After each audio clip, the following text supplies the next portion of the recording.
Howdy again there, world culture students. Another video for you today about the Indian subcontinent. So let me get myself out of the way here. There we go. And let's move to a map, not of the Indian subcontinent, but yes, a map of Europe. What I'd like us to do is consider the Indian subcontinent, and in particular, the nation of India, as a nation composed of many diverse groups of people in ways that we are not usually used to thinking of a nation. So, by way of comparison, here's a map of Europe, and the different colors here represent different language families, or really, I suppose, technically language subfamilies for the most part. Almost all of the languages of Europe belong to the Indo-European family of languages, and within that family, there are subfamilies of related languages. So we've got the Germanic languages, for example, such as English, German, Norwegian, Swedish, for example. The Romance languages, Spanish, Portuguese, French, Italian, Romanian. Slavic languages such as Russian, Polish, Czech, Slovak, Serbian. There's Greek, which is sort of by itself as a language subfamily within the Indo-European languages. So many language families spoken in Europe. And you'll notice that, roughly speaking, we've got a certain language subfamily occupying an entire country. So just about all of Norway, just about all of Sweden, just about all of Germany, just about all of the United Kingdom is the same color, because the main language of each of these countries belongs to a certain language subfamily. Same thing with France, Spain, Portugal, Italy. The main language of France is French. The main language of Spain is Spanish. With a few minority languages, like here there's a, it's slipping my mind here, Breton. I forget what language subfamily Breton is part of, but it's a distinct language from French. So there's a minority of people in this part of France that speak a different language, but you can see that that's the exception. We pretty much have each country dominated by a particular language and from a particular language family. So we think of Spanish-speaking people in Spain, French-speaking people in France, German-speaking people in Germany, and so on. Now, I'd like you to compare this map of Europe to this map of the Indian subcontinent. And really, the situation is very similar in the sense that we have several language families. Most of the language families of the Indian subcontinent are also Indo-European languages. So most of the people in the Indian subcontinent speak a language that is related to English and the other European languages. That's because it appears that the people who originally spoke the languages that developed into the Indian and European languages came from, like sort of northwestern Central Asia, kind of up here. Some of them migrated over into Europe. Some of them migrated down into India. So they're speaking languages for the most part that are related to English and other European languages. So we see several different language families here in the Indian subcontinent. The diversity is roughly similar to the diversity that we see in Europe. Remember that each color here represents a language family and not just a single language. So this color here goes with French and Spanish and Portuguese and Italian and Romanian. So you've got, what is that, 1, 2, 3, 4? You've got 5 major languages that are part of this single Romance language family. In the same way, Most of the area, the subcontinent here, is covered by the Indo-Aryan languages. Those are several languages that are all part of that single language family. Now, what I really want you to notice, though, is the way that in Europe, you've got basically, roughly speaking, excuse me, for the most part, one language family per country. In the Indian subcontinent, you have many language families per country. You may recall that in India alone, there are several hundred languages that are spoken by significant groups of people, or a significant number of people, I should say.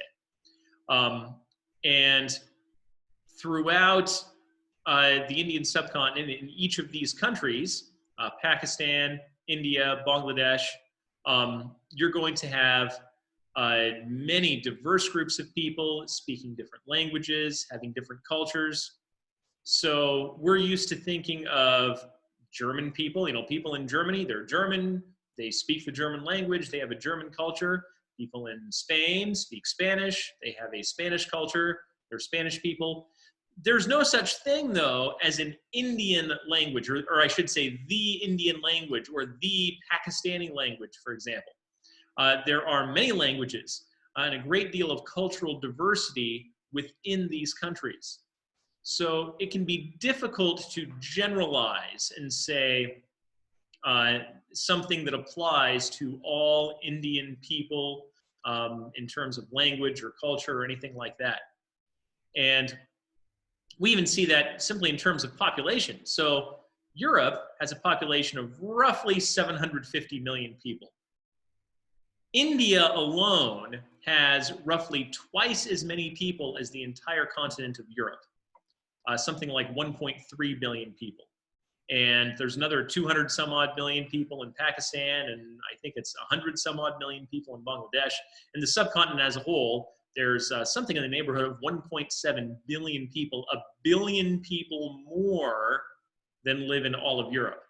So in this one country of India, we have population and a diversity of language and culture similar to what you're going to see in the entire continent of Europe, which is composed of many, many different countries.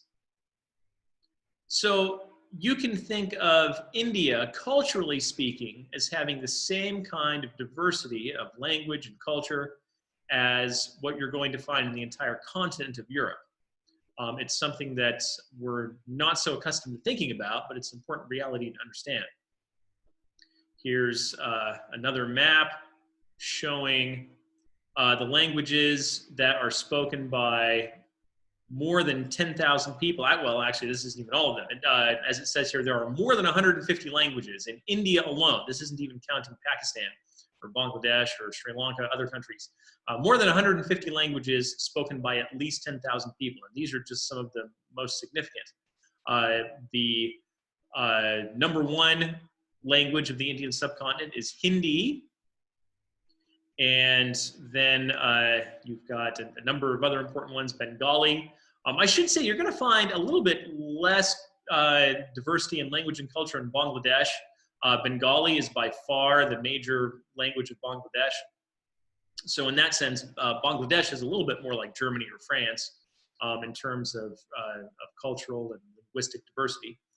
But Gujarati, Marathi, Telugu, Tamil, and notice that it looks like the number 2 category after Hindi is other languages. So the enormous number of languages that that's spoken in India, that no single one has more speakers than the other ones here, but together it makes a pretty giant category. One other thing I want to mention about the languages of the Indian subcontinent: most of the languages you see here, I mentioned this before, belong to the Indo-European language family, along with European languages.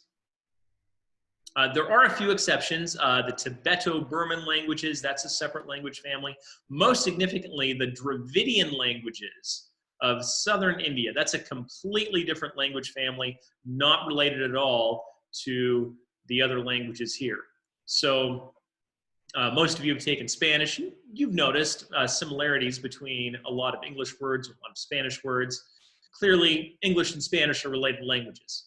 And the languages of the northern part of the subcontinent, for the most part, with exceptions, for the most part are kind of the same way. So this language spoken over here in Pakistan is going to have similarities to this language spoken in India, somewhat like Spanish and English have some similarities. They're clearly distinct languages, but obviously they come from the same place, ultimately, if you go back far enough. The Dravidian languages, though, of southern India, totally different. They are as different from the languages of northern India as Chinese is different from English, roughly speaking. So that's just a little bit about the languages of the Indian subcontinent. Let's talk a little bit about religion. Here is a chart showing religion in India according to the 2011 census. You'll notice that the vast majority of people in India, this is, take note, this is India specifically. Pakistan and Bangladesh are overwhelmingly Muslim, with a minority of people in those countries belonging to Hinduism or some other religion. But in India, about 80% of the population is Hindu.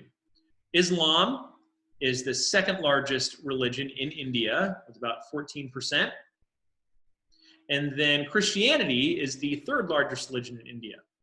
And many of these Christians are relatively recent converts, or the descendants of relatively recent converts to Christianity as a result of missionary activity of the last couple of hundred years. But a significant portion of the Christians of India are parts of Christian communities that have existed for literally hundreds and hundreds of years.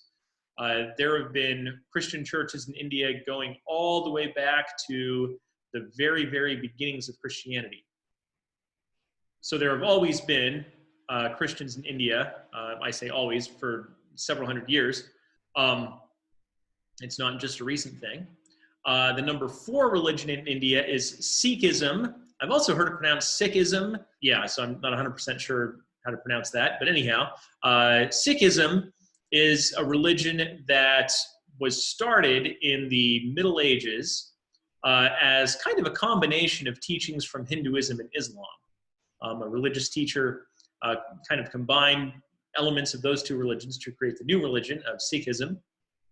And Sikhism is a major religion in northwestern India. There aren't too many Sikhs in other parts of India, but it's a major religion in that area. And then several other religions that have a very small percent of India's population. You have to remember, though, that in India, we're talking about over 1 billion people. So even if we've got something like, Jainism, for example, with only 0.4% of the population, 0.4% of 1 billion is, oh boy, now I have to think, do math, 0.4%, let's see, 4% of 1 billion, hang on, okay, I think 4% would be, I think that's 4 million, I think, hang on, let me get the calculator, okay, so, times 0.004. Yes, it's 4 million. So even 0.4% of 1 billion is 4 million, and there's a lot more than 1 billion people in India. So anyhow, even these little percentages, we're still talking about millions and millions of people. So that's just a very quick overview of religion in India. Thanks for watching this video. Remember to like and subscribe and follow me on InstaSnap. See ya!